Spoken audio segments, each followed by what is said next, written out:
үй бүлө бул бир кичинекей мамлекеттин ячейкасы. Анан ошо мамлекетти именно үй бүлө курат да.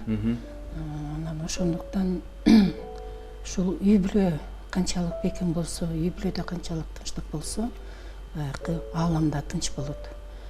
Ошондуктан мен ойлоймун, бул үй бүлөнү бактылуу болуш үчүн эң биринчи кезекте бул жубайлардын ортосунда сүйүү болуш керек да. Мисалы, күйөөсү аялын сүйсө, мына ошого жараша баягы аяр, жылуу мамиле жасоо. Ошол эле учурда ошону сезген аял киши дагы ошол күйөөсүнө жакшы жардам бере алат да. Анан көпчүлүк айтат да, мен мисалы үчүн өзүмдү сүйүүмдү билгизе албаймын деп айтышат да. Бул сөздүн өзү эле туура эмес деп ойлойм да.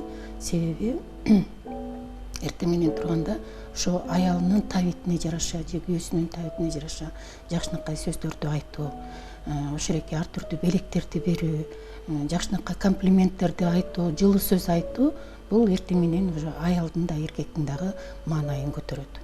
Ошон үчүн мен ойлойм, ушу үй бүлө бактылуу болуш үчүн аял менен эркектин ортосундагы сүйүү аябай бекем болуш керек да. Жакшы, анан эжеге бирок ошол сүйүүгө эки жаштын баш кошуп жаткан сүйүүсүнө жашоодо мисалы үчүн карама-каршылыктар көп чыгат да.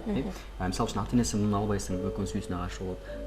Турмуштук турмуш өйдө бирөөсүнүкү ылдый, ошол нерсе дагы сүйүүсүнө каршы болуп атпайбы? Мындай учурда кандай кылыш керек деген суроо пайда болот да. Себеби азыркы кезде мындай болуп атат да. Баягы бизде инфантилдүү жаштар көбүрөөк болуп атат да. Себеби баягы ата-энелердин көпчүлүгү миграцияга кетип калышып, балдарга жакшы тарбия, жакшы билим берилбей калып аткан үй бүлөлөр бизде көп болуп, анан жанагы педагогикалык жактан кароосуз балдардын саны дагы аябай көп айтпайбы. Анан баягы бул процесс көп болду башталганычы, баягы 90-жылдардан бери баштап эле бизде азыр бир эмес экинчи, үчүнчү муун өсүп өнүгүп жетилип атпайбы. Анан ошондуктан мындай дейм, баягы көпчүлүк учурда балдардын, кыздардын баягы үй бүлө куруудагы жоопкерчиликтин жоктугу, анан үй бүлө курууга даяр эместиги, психологиялык жактан даяр эместиги мына баягы үй бүлөнүн ажырашына алып келип атпайбы. Анан ата-эненин такыры макул болбошу, бул кызды ала албайсың, сен башка кыз алып беребиз деген мына ушундай сөздөр да болот да. Анан баягы үй бүлө курууда баягы жоопкерчилик таптакыр эле көп жаштарда жок да. Ата-энесинин айткан кызын көпчүлүгү алып алат дагы, анан баягы ортодо мамиле келишпей, ошондон ажырашып кеткен жаштарыбыз көп болуп атат. Бул биринчиден. Экинчиден болсо, баягы ата-энелер дагы мындай неме кылып атпайбы, баланын астына шарт коюп атат да. Сен үйлөнөсүң, бирок экөөңөрдүн нике барагыңарды алып бербейбиз. Жашап көрөсүңөр. Эгерде кыз жакшы болуп кетсе, ошо бизге жакшы мамиле кылса, жакшы иш кылса, биз кызды алып калабыз, келин кылып. Анан эгерде мындай үй бүлөгө жакшы мамиле кылбаса, даяр эмес болсо, анда ажырашып кетесиң деген ата-энелердин оңой эле көз караш менен, жеңил көз караш менен ушундай мамиле кылып атат да.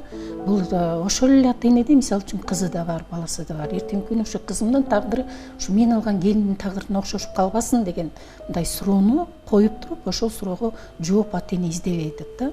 Анан ошондуктан азыркы күндө бизде ажырашуулардын саны да көп болуп атат. Баягы жакшынакай жашап келаткан үй бүлөнү вот именно ата-энеси бузуп коюп аткан үй бүлө аябай көп болуп атат да. Анан ошондуктан үй бүлө курардан мурун эркек дагы аял дагы өзүнө жооп берип, мен ушул үй бүлөнү алып кете аламбы? Ата-энеме көз каранды болбоймунбу? Ушул аялды бага аламбы? Эгерде бала чакал болсо, ошол баланы андан ары мен багып кете аламбы? Бутума туруп кете аламбы деген суроолорду өзүнө бириктирип, ошол суроолорго жооп бериш керек. Тилекке каршы азыркы учурда ошол суроолорго жооп бере албайт. Ата-энесинин айтуусу менен үйлөнүп алат дагы, эртеңки күнү баягы ырк келишпей, бул келин жаман, бул кыз жаман, эч нерсе кыла албайт экен, атеге мамиле жасай албайт экен деген маанеде анан ажырашып кетип атат да. Анан тескерисинче, мисалы үчүн ата-энесинин айтканын эмес, өзүнүн сүйүктүүсүнө жетип, ошол сүйүктүүсүн алып келди, бирок ата-энеси башка кызды алып барам деди ал инсангачы. Ата-энеси кабыл ала албай жатат. Бул жерде жаш жубайдын ортосунда сүйүүгө, кичинекей мамлекетке кайра мындай удар болот. Удар ооба сокку болуп атат, аябай чоң сокку болуп атат. Эми бул жерде бала деген бала экен, бала эч качан ата-эненин сөзүнөн чыга албайт да, көпчүлүгүчү. Мисалы үчүн менин ушу практикамда айта алам, мен бир 85-90% пайыз балдар, кыздар ошо ата энесинин сөзүнө макул болот дагы. Эми ата энем айтып аткандан кийин үйлөнүшкө туура келет, үйлөнө берейин, эми жашап кетермин деген ушундай дагы эле баягы жеңил ойлук, баягы арканды алыс таштап туруп, мындай ой жүгүртүп, мен ушуну туура кылып атамбы, туура эмес кылып атамбы деген жок болуп атат да балдарыбыздачы. Анан баягы ата энесинин сөзүнө макул болуп үйлөнүп алып, дагы деле баягы үй бүлөнүн бактысы жок. Же бала бактылуу болбойт, же кыз бактылуу болбойт, үй бүлөдөгү ата эне дагы бактылуу болбойт да. Анан ошондон дагы эле ырк келбей анан ажырашып кетип атат. Андан кийинки муун дагы ошол менен чоңойт. Эми андан кийинки муун дагы ошону көрөт, ошону бардык сезип туюп турат да. Анан ошондой болуп өсүп кетип атат да. Эми бул жерде мен ойлойм да, эң эле негизги баягы үй бүлөнүн бактылуу болуп кетишине бул жерде азыркы учурда ата эне аябай көп себепкер болуп калып атат да. Ошон үчүн эми ата энелердин көпчүлүгү дагы ошол нерсени түшүнбөй атат да. Себеби алар дагы баягы 90-жылдары мен ойлойм да, өзүм мындай изилдөөлөрдү жүргүзүп, мындай практикада аябай салыштырмалуу анализдерди жүргүзөм. Анан алар дагы баягы окууну бүтүп бүтпөй эле миграцияга кетип калышкан, балдарды таштап кетишкен, балдарга мээрим берген эмес, ошо балдарды тарбия берген эмес, балдар ата энесинин колунда калып калган. Анан алар дагы ушул көчөдө талаада жүрүшүп, баягы өздөрү дагы мындай бир жакшы тарбия, жакшы билим албай эле, анан балдарын алып келип эле Москвадан же болбосо Россия, тиги Алматадан келип эле үйлөнтүп коюп атат. Мына ошондой баланын баягы бактысына, үй бүлөнүн курулуп кетишине ошолор дагы көп мындай себеп болуп атат да. Ошондуктан мен ушу жаштарга деле, ошо ата энеге деле кеңеш берем да, ошо үй бүлөгө башка бирөөнү алып келерден мурун аябай жакшы ойлонуш керек да. Бардык жагын эсептеп, салмактап чыгыш керек. Ушу туура болобу, туура эмес болобу, жашап кетеби, жашап кетпейби. Анан жеңил ойлук менен эми жашабаса дагы ким көп, кыз көп деген ушу ата эненин ушундай сокур бир сезимдери мындай баягы үй бүлөлүк бакытка аябай мындай эле жол тосуп коюп атат да.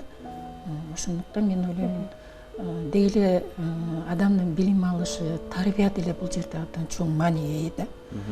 Ошондуктан ата энелер балдарга жакшы, азыркы күндө биз ошо 2 этаж үйлөрдү, 3 этаж үйлөрдү салып, ар бир кыздарга деле, келиндерге деле баарына машина алып, ушундай үй бүлөлөр аябай көп болуп атат. Бардык ошо материалдык кызыгуу баягы биринчи орунга чыгып кетип атат дагы. Анан рухтук мореке жан дүйнөбүздүн эмнени каалап атат, ошол экинчи планга чыгып кетип атат да. Анан ошол эки байдын кызы экен, үй бүлөсү жакшы экен, ата энесинин акчаны жактабат экен, ошону ала бересиң, жашайсың. Көрдүңөрбү, мына бул мен ойлойм бул такыр эле туура эмес. Бүгүнкү мына бүгүнкү күн, бүгүнкү вообще жашоо аябай өзгөрдү да. Бул саат сайын эмес, секунд сайын азыркы учурда илимий техникалык прогресс ушунчалык калдыгы жылып атат. Мына ошол илимий техникалык прогресстин өзгөрүшү менен биз дагы кошо жүрүшүбүз керек да. Тилекке каршы биздин аң сезимибиз, ой жүгүртүүбүз, баягы сезимдерибиз артта калып атат да, техника өсүп кетип атат. Анан жалпы эле мореке маалымат технологиясынын өсүшү, техногендик өзгөрүүлөр, экологиялык өзгөрүүлөр, мореке саясий өзгөрүүлөрдүн бардыгы кандайдыр бир деңгээлде адамдын аң сезимине басым жасайт да. Басым жасап туруп, ошол эки адамдарда бир чыңалууну пайда кылып атат да. Адамдарда чыңалуу болгондон кийин тынчсыздануу болот, ал сөзсүз түрдө психика таасир этет. Анан баягы психика таасир эткенден кийин адамдарда баягы алсыздык, кош көңүлдүк, мындай ишке болгон маанайынын начарлыгы, үй бүлөгө болгон маанайынын начарлыгы төмөндөп атат. Мына ушул өзгөчөлүктү дагы биз психологдор сезип туюп турабыз, бирок адамдар сезбейт, аны туйбайт да. Ошол эки сырттан басымдын баягы келиши адамдардын психикасына тескери таасирин тийгизүүдө. Ошол дагы ошо үй бүлөнүн курулушуна, үй бүлөнүн бактылуу болуп кетишине дагы өзүнүн кандайдыр бир деңгээлде мындай таасирин тийгизүүдө да.